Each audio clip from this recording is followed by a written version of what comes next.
এই বিষয়ে ইতিমধ্যেই গতকালকে আমরা স্পষ্ট করে বলেছি, বাংলাদেশ জাতীয়তাবাদী শ্রমিক দলের একমাত্র রেজিস্টার্ড নগর ভবনের একমাত্র শ্রমিক কর্মচারী ইউনিয়ন যেটি রয়েছে সেটি আরিফ চৌধুরী এবং বাবু তাদের নেতৃত্বে রয়েছে। এর বাইরে কেউ যদি দাবি করে থাকে তারা শ্রমিক দলের বা বিএনপির সমর্থক, তাহলে সেটা তাদের কর্মকাণ্ডের মধ্য দিয়েই প্রমাণ হবে আগামীতে যে তারা কি জাতীয়তাবাদী দলের সমর্থক কি না। তারা যদি এই বর্তমান উপদেষ্টার কথায় প্ররোচনায় এসে আমাদের উপরে হামলা করে এবং আমাদের এই আন্দোলনে যারা সবচেয়ে পরিচিত মুখ হিসেবে যাদেরকে আমরা প্রতিদিন দেখেছি তাদেরকে নির্মমভাবে আঘাত করে এবং একজন তাকে ছুরি দিয়ে স্ট্যাব করা হয়, তার লাংসে একটা ফুটা হয়েছে, আমরা জানি না তার কি হবে, এবং আরো কয়েকজনের খুবই অত্যন্ত খারাপ অবস্থা রয়েছে। তো তাই আমি বলবো যে তাদের যে কর্মকাণ্ড সেটি বলে দেয় তারা দোসরের আচরণ করছে নাকি আমাদের সমর্থকের ভূমিকা পালন করছে। ধন্যবাদ।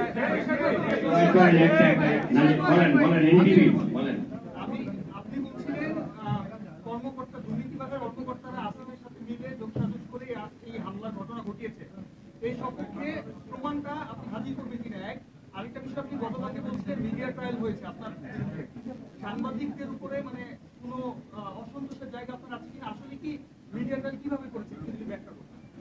প্রথম যে প্রশ্নটি করেছেন, আমার মনে হয় যে এই কাজটি আমার নয়, এটি আইন শৃঙ্খলা রক্ষাকারী বাহিনীর কাজ।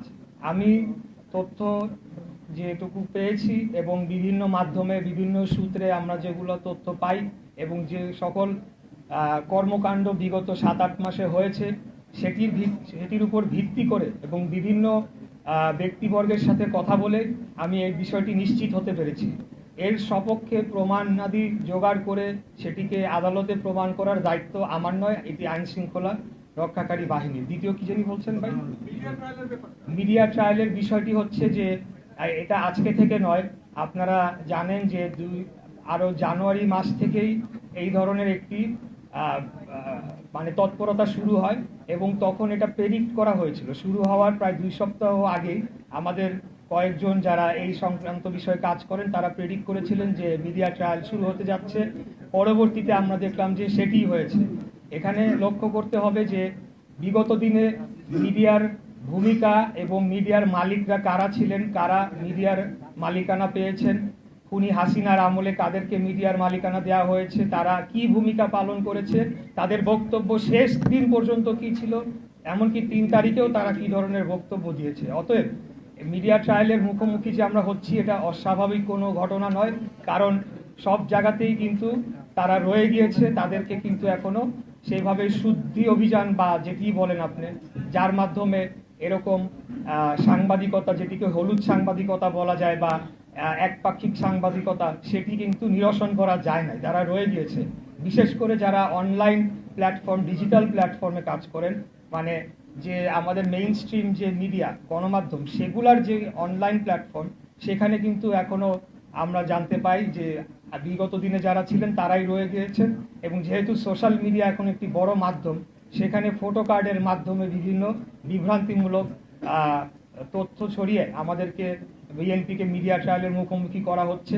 এমন ঘটনা আমি অনেক দেখেছি, বিএনপি নেতা ছাগল চুরি করলেন, বিএনপি নেতা দোকান লুট করলেন, কিন্তু লিঙ্কে ক্লিক করে গিয়ে আর পাওয়া যাচ্ছে না যে সেই বিএনপি নেতাটিকে কোন গ্রামের কোন ইউনিয়নের কোনো এক ব্যক্তি তাকে বানিয়ে দেওয়া হয়েছে বিএনপি নেতা, কিন্তু জিনিসটা সার্কুলেট হচ্ছে। তো এটা আমি একটা উদাহরণ দিলাম। এর বাইরেও আমি ব্যক্তিগতভাবেও মিডিয়া ট্রায়ালের শিকার হয়েছি। এই বিষয়ে আমি আর বিস্তারিত বলবো না, এটা হচ্ছে, এটাই বাস্তবতা। কিন্তু পাশাপাশি এও বলতে চাই, এটা একটা অংশ, আর মিডিয়ার আরেকটা অংশ আমাকে তারা বুকে আগলে রেখেছে। কেটিভি বাংলা, বিশ্বের চোখে বাংলাদেশ।